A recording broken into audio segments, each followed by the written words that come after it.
Hello, Potato! It's that time again! Today's story, I believe, is a little more kind of a YA level of maturity. If you haven't been able to tell, I'm kind of cold reading these stories. I wrote these stories a long time ago, and this is kind of the first time I've looked at them in years. So, yeah, sometimes they're a little bit surprising to me, as much as they are to somebody like you who's never heard them before. So while this story is not super violent, I don't believe anyways, I think it's more implied violence than any actual violence, it's probably more for maybe kids around like that Goosebumps age, preteen. But, viewer discretion advised. If for some reason you're letting children watch these videos, please maybe watch through it yourself once before you decide to let the kids watch it, because there might be a curse word that I don't remember in here. With that said, please, let's all gather around the fire for another story time. My masterpiece. It's not easy being a middle child, especially one that is not particularly remarkable. My older brother Jared is the super jock, master of the football field. My little brother Kevin is the smart one. At 4, he dug little irrigation canals in Mom's garden to water the plants more efficiently, and at 6, built a treadmill-powered mech for our hamster using my Kinects. Then there's me. I'm not particularly smart, and I'm not particularly athletic.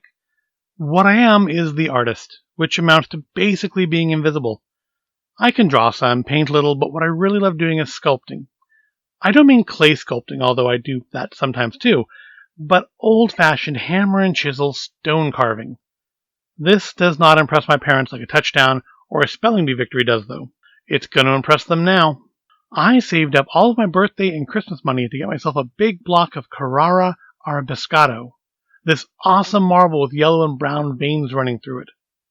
It was a good 6 feet tall when it showed up, almost as tall as Dad. I wanted to work on this, my masterpiece, in the house, but Mom said, "I don't think the floors can handle that, Daryl. And anyway, I don't want that dust getting all over everything. What if some of it got sucked into Kevin's computer? It might ruin it." Okay, then, I thought, I can do this in the garage. "No way," Dad said. "Jared needs that space for his weights." "He doesn't need the whole garage," I protested, admittedly with a bit of a whine in my voice. "I just need a corner to set up my tools and keep the stone safe and protected." I said no. Jared doesn't need to be getting that crap in his lungs while he's trying to get in shape for the homecoming game. I ended up setting up an old camping tent in the backyard. It was hardly ideal, but at least it was somewhat out of the weather. I was able to get Dad and Jared to help me set up my stone on the sandbags, but only because they wanted it out of the garage, and I managed to convince Dad that it would be a good workout for Jared. It was a good workout for all of us. I set to work on it. For the next 4 months, all through the winter, I was out in that tent working on the stone, trying to release the creature hidden inside it. If I was not at school, doing chores, homework, asleep, or eating meals, I would be in that poorly ventilated tent working. On the weekends, I would be out there from dawn until dusk, and once Kevin asked me why I didn't put a light out there, I started to keep working until I was a hazard to myself. I can quite honestly say that I put my blood, sweat, and tears into that sculpture. Dad bitched when I got Mom to make him help me put tarps up over the tent to keep the rain from leaking through. While it did keep me and my tools dry, it also cut off what little airflow was coming in to push the marble dust out of the open doorway and away from me. As the time passed, my creature began to take shape. It was not going to be a pretty creation. It had long teeth and longer claws, and it was going to be something my family would have to take notice of me for. I took my time on it because I didn't want to screw it up, but at times it felt like I couldn't have screwed up if I wanted to. It truly felt as though I were not carving this monster, but freeing it from its stone prison. Then strange things started to happen. I'd get up in the morning and find the tent flap was open, and stuff would be moved around. Nothing was ever missing, but my tools would be moved, or the marble would have shifted on the sandbag that it was sitting on. I got really mad about this and demanded to know who was messing with my work. I pointed out that I never disturbed Jared's sports equipment or Kevin's various projects, and I expected to be given the same respect. Of course, everyone said it wasn't them, and I kept yelling about it until I got grounded for 2 weeks. During that time, I was not allowed to work on my sculpture. I would hear noises at night. They would start when everyone went to bed, or if I was home alone, they would start around dusk. As soon as the sun went down, I would look outside, but there was never anyone there by the time I got to the window. Someone was trying to screw with my statue. I was sure of it. Once I got down to sanding and polishing, it got worse. Whoever it was wasn't stupid, though. If I was working in the tent after dark, they would stay away. The only time that I would hear anything other than the normal barking of dogs or car noises would be when Mom or Dad would yell at me to stop for the night. Frankly, I was amazed they actually noticed I was there at all. It seemed like my work was already having the desired effect. It also seemed like there was a downside to not being invisible. Then the whole neighborhood took notice. We'd gone to Grandpa's for the weekend, so I wasn't able to work my sculpture, I had taken to calling it Raphael by then, at all. When we got home Sunday night, I went out to the tent to find the flap sitting open again. Nothing was missing, but someone had killed Mrs. McNulty from across the street's dog and placed the body in Raphael's claws. Of course, people tried to say I did it because I'm the weird, quiet, arty kid. My parents stuck up for me, though. They said I wasn't even in town the whole weekend, so how could I have done it? The looks they gave me said they weren't quite sure of that, though. Some of the neighbors wanted the statue gone. They said it was creepy, and I won't argue with that.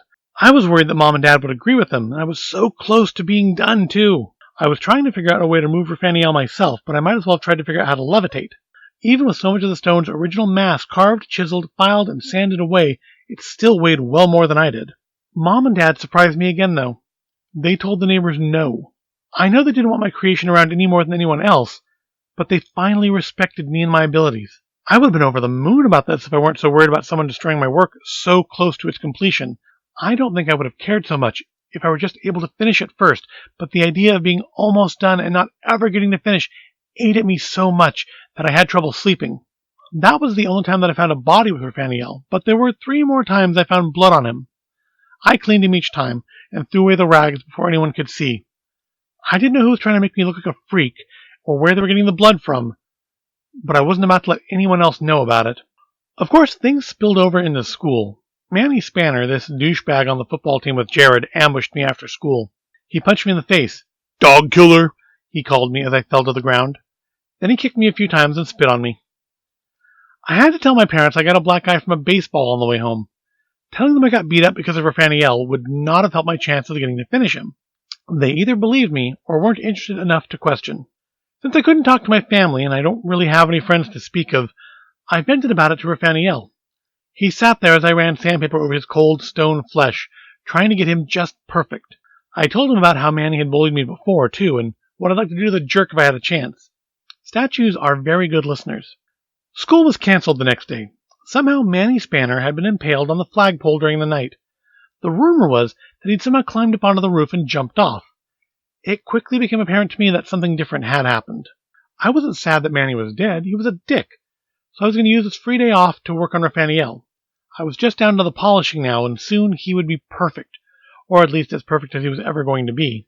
Mom and Dad were at work, Kevin was at his school, and Jared had gone off with some of his football friends to mourn Manny, so I had the house to myself, tossed my backpack on the couch, and ran to the backyard. The tent door had been closed in that morning, so I hadn't gone to check on it. So was I in for a surprise when I opened it. Raphael sat there in the middle of the tent as always, but he seemed to be positioned a little differently. Oh, and his claws were coated in blood. I panicked for a while, not sure what to do.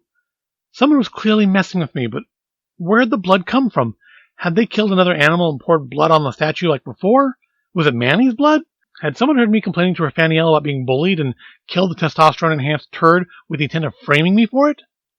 If the cops tested the blood for DNA, would it be his? Or was it just a warning they were going to come for me next? I suppose what I ended up doing was stupid. I cleaned Raphael as best I could. I used the bleach water that Mom uses to clean the kitchen counters to try and get all the blood off of my monster, wiping him clean with some of Dad's shop rags. In the movies, the killer always gets caught because they leave behind some evidence they thought was okay. I didn't want this to happen to me, so I burned the rags in the barbecue pit and went and dumped the ashes down a storm drain. I stayed with Raphael for the rest of the day, but with one of Jared's baseball bats in there with me for protection. Dad came out when he got home to see if I was okay. The school had apparently called parents to let them know that school had been canceled for the day, but I was just not important enough to check on. I'm sure they got a hold of Jared to make sure he was okay, though. I told him I was fine, and then I told him that Raphael was finished. He didn't much care. In fact, no one cared that this statue that I had spent months carving and shaping was finally finished. I finished Raphael today, I said at dinner. It was dusk and we were having dinner early since Mom stopped off for pizza on her way home so they could take Jared to the candlelight vigil for Manny later that night. What, dear? Mom asked as she cut in her slice of pizza with a knife and fork. Is that a book you were reading? My statue. The sculpture I've been working on all winter. Oh, that's nice. And that was the end of that. Discussion moved over to how Jared was handling his teammate's death and whether or not Kevin was upset by it. He wasn't. People like Manny were even bigger dicks to people like Kevin than they were to me. I got yelled at for not wanting to go to the candlelight vigil, and then when I said that Manny had been an asshole and I couldn't care less that he was dead, I got grounded again. Yeah, at least I could stay home. Mom and Dad forbid me from working on Raphaniel, but screw them. As soon as they were gone, I went out and started cleaning up my tools. After all this time, it was time to finally put it all away. I still had no idea what to do with the marble statue of a crouching, wingless, gargoyle-looking monster, though. Hate them, I said as I packed my tools in another storage bin. No one even cares about you, Raphaniel. They're not even interested. Raphaniel continued to sit there as I moved around him, watching me with his sightless eyes. The only person even interested is whatever sicko keeps putting blood on you. I mean, it just pisses me off, you know? It makes me want to go to that damn vigil and just start hitting people. Maybe if I were some stupid jocks, I could go tear some heads off. Bet they'd pay attention to me then. Then I heard it. The noise I kept hearing outside my bedroom at night. It wasn't scratching at all, but the sound of stone sliding against stone. I turned to see Raphaniel, but he was no longer crouching. Instead, the stone creature stood at his full height, his head pushed against the top of the tent.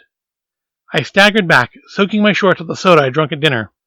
I hit the tent wall, lost my balance, and slid to the dusty floor.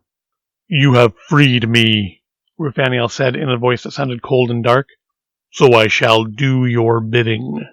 I was too terrified to do anything, so I sat there in my pissy pants while my monster clumsily struggled to open the tent door, being careful not to rip the fabric of the tent with his claws, and disappeared into the night. It wasn't long before the siren started. Alright, that was my masterpiece. Not my masterpiece, but a story titled My Masterpiece. The notes on here indicate that the prompt for this was middle, carved, and dusk. So yes, it was another clever fiction story, which is also why it's kind of short. So yeah, a little bit of cursing in there, a little bit of violence in there. Maybe not quite Goosebumps level. I could have been wrong about that. But all the same, I do hope you enjoyed it. If you did enjoy it, please give this video a like, subscribe if you haven't done so already, and ring the little bell icon if you have subscribed. And follow me on Instagram at Void of Intelligence or on Facebook at the Void of Intelligence Facebook page. Thank you for watching, and I will see you in the next video.